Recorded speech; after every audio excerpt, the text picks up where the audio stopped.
بسم اللہ الرحمن الرحیم۔ جب کوئی انسان استغفر اللہ کہتا ہے تو اس کے جواب میں اللہ کیا فرماتے ہیں؟ استغفر اللہ پڑھتے وقت بندے کے ساتھ کیا ہوتا ہے؟ رسول اللہ صلی اللہ علیہ وسلم نے فرمایا، خدا کی قسم میں دن میں 70 سے زیادہ مرتبہ اللہ سے استغفار کرتا ہوں اور اس کی بارگاہ میں توبہ کرتا ہوں۔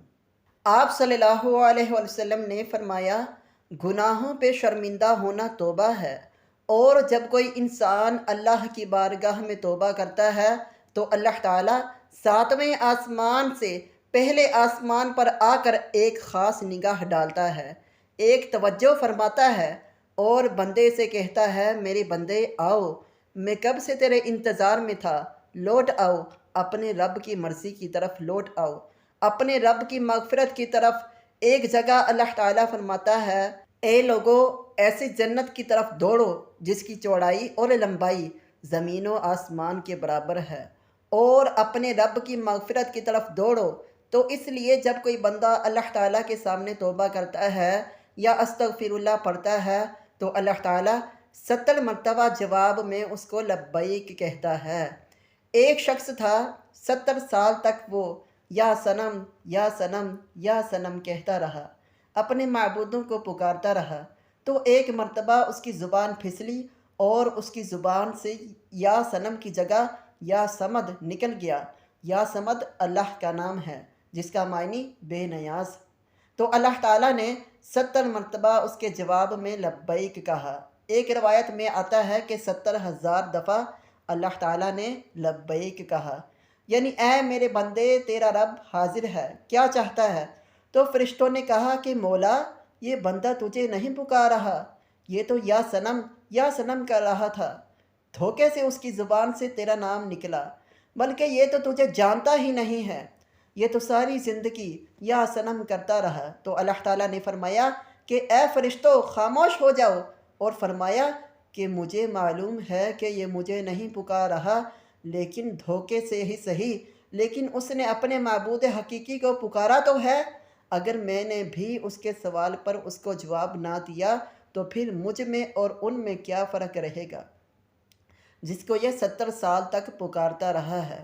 کوئی بندہ دھوکے سے بھی رب کو پکارتا ہے تو اللہ تعالیٰ اس کے لیے ثواب بھی لکھتا ہے اور اس کی طرف متوجہ بھی ہوتا ہے۔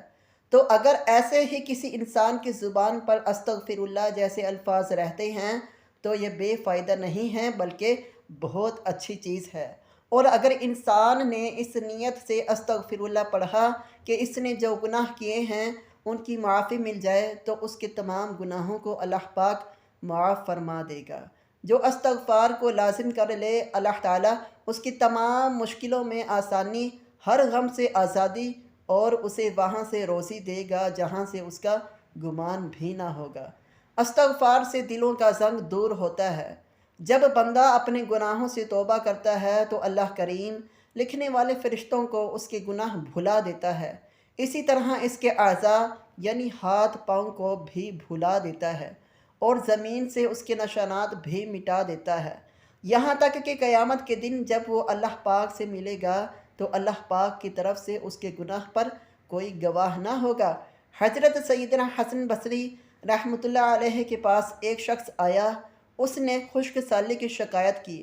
آپ رحمۃ اللہ علیہ نے اسے استغفار کرنے کا حکم دیا۔ دوسرا شخص آیا، اس نے تنگ دستی کی شکایت کی تو اسے بھی یہی حکم دیا۔ پھر تیسرا شخص آیا، اس نے اولاد نہ ہونے کی شکایت کی تو اس سے بھی یہی فرمایا۔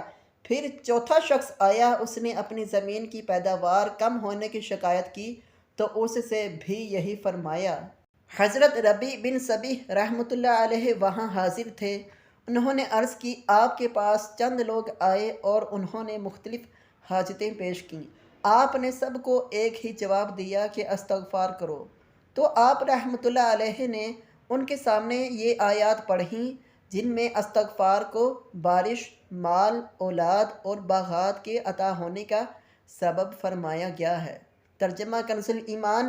تو میں نے کہا، اپنے رب سے معافی مانگو، بے شک وہ بڑا معاف فرمانے والا ہے، تم پر موسلا دھار بارش بھیجے گا اور مال اور بیٹوں سے تمہاری مدد کرے گا، اور تمہارے لیے باغ بنائے گا اور تمہارے لیے نہریں بنائے گا۔ بندہ کسی گناہ کو اللہ تعالیٰ کی نافرمانی جان کر اس کے کرنے پر شرمندہ ہوتے ہوئے رب سے معافی مانگے اور آئندہ کے لیے اس گناہ سے بچنے کا پکا ارادہ کرے اور اس گناہ کی معافی کے لیے کوشش کرے، مثلا نماز قضا کی تھی تو اب ادا بھی کرے، چوری کی تھی یا رشوت لی تھی تو بعد توبہ بھی کرے، وہ مال اصل مالک یا اس کے ورثاء کو واپس کرے یا معاف کروا لے، اور اگر اصل مالک یا ورثاء نہ ملے تو ان کی طرف سے راہ خدا میں اس نیت سے صدقہ کر دے کہ وہ لوگ جب ملیں اور صدقہ کرنے پر راضی نہ ہوئے تو اپنے پاس سے انہیں واپس دوں گا۔ توبہ و استغفار کی تمام تر اہمیت اور فضائل کے باوجود بعض بد نصیب نفس و شیطان کے بہکاوے میں آ کر توبہ و استغفار کرنے میں ٹال مٹول سے کام لیتے ہیں۔ توبہ کا موقع ملنا بھی بہت بڑی سعادت کی بات ہے۔ بہت سے لوگوں کو توبہ کا موقع بھی نہیں ملتا اور وہ بغیر توبہ کیے اس دار فانی سے چلے جاتے ہیں۔ موت کا کوئی بھروسہ نہیں، اس لیے ہمیں بھی بکثرت توبہ و استغفار کرنی چاہیے۔ قرآن مجید میں اللہ تعالیٰ فرماتا ہے کہ اللہ استغفار کرنے والوں پر رحم کی بارش کرتا ہے اور ان کی طاقت میں اضافہ فرماتا ہے۔ اللہ رب العزت قرآن مجید میں ایک جگہ فرماتے ہیں کہ اور میں نوح علیہ السلام نے اپنی قوم سے کہا، اپنے رب سے اپنے گناہ بخشواؤ اور معافی مانگو، وہ یقیناً بڑا بخشنے والا ہے۔ وہ تم پر آسمان کو خوب برستا ہوا چھوڑ دے گا اور تمہیں خوب پے در پے مال اور اولاد میں ترقی دے گا، اور تمہیں باغات دے گا اور تمہارے لیے نہریں نکال دے گا۔ استغفار اللہ کی خوشنودی کا سب سے بڑا ذریعہ ہے۔ ایک حدیث مبارکہ ہے کہ اللہ پاک توبہ کرنے والے بندے سے اس شخص سے بھی زیادہ خوش ہوتی ہیں جس نے اپنا گمشدہ اونٹ پا لیا ہو۔ ہم لوگوں کو ہر وقت استغفر اللہ کہنے کی عادت ڈالنی چاہیے۔ اس کے علاوہ ہمیں چاہیے کہ ہم ہر وقت اللہ کا ذکر کریں۔ اللہ کی یاد سب سے بڑی چیز ہے۔ آپ صلی اللہ علیہ وسلم نے فرمایا کہ اٹھتے بیٹھتے چلتے پھرتے اللہ کا ذکر کیا کرو۔ جو لوگ اللہ کا ذکر کرتے ہیں وہ زندہ ہیں، اور جو اللہ کا ذکر نہیں کرتے وہ مردہ ہیں بلکہ مردار ہیں۔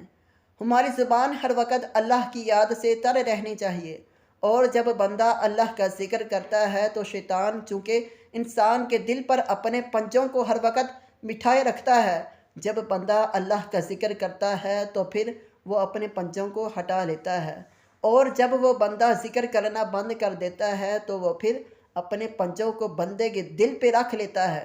تو اس لیے ہر وقت ہمیں اللہ کا ذکر کرنا چاہیے، درود پاک کی کثرت کرنا چاہیے، استغفر اللہ اور ہر ذکر والے الفاظ کو اپنی زبان پہ رکھنا چاہیے۔ اللہ پاک سے دعا ہے کہ ہمیں گناہوں سے بچنے اور سچی توبہ کرنے کی توفیق عطا فرمائے، آمین۔ ناظرین، کمنٹ باکس میں اللہ پاک کے 99 ناموں میں سے ایک نام ضرور لکھیے گا۔ اللہ تعالیٰ سمجھنے اور عمل کرنے کی توفیق عطا فرمائے، آمین ثم آمین۔